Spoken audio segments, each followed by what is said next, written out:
En fait, on a rencontré des élus locaux donc, qui nous ont parlé des financements qui existaient sur le territoire et donc ils nous ont invités à aller rencontrer l'animatrice locale des fonds Leader. Donc on a monté le dossier assez rapidement et facilement.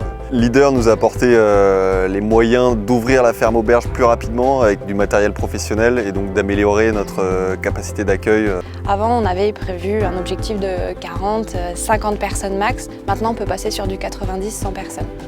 Le financement Leader, c'est un peu la cerise sur le gâteau, c'est-à-dire que c'est un financement qui vient de l'Europe en complémentarité des fonds nationaux et qui nous permet de boucler le plan de financement de nos projets. Ce qui est important, c'est que ça nous donne les moyens du vivre ensemble, de valoriser nos patrimoines, notre identité, qui on est, ce qu'on fait et surtout ce qu'on veut faire demain ensemble.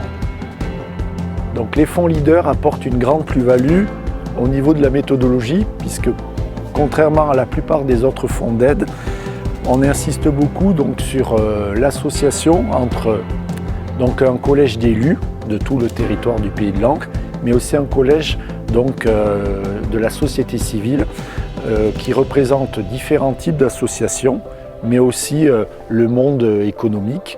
Et c'est cette osmose, ce travail en réseau, qui permet donc de faire proposer des projets. Pour un territoire rural comme la Haute-Marne, le projet Leader, c'est une incitation, une invitation à entreprendre pour les particuliers, pour les entreprises, pour les associations, pour les collectivités. C'est un tremplin à l'innovation, à la création de projets qui vont avoir un vrai impact sur la vie des citoyens, impact environnemental, impact social, impact économique, impact culturel. Finalement, voilà, c'est l'Europe qui s'invite sur les territoires, une Europe de proximité, une Europe proche des gens.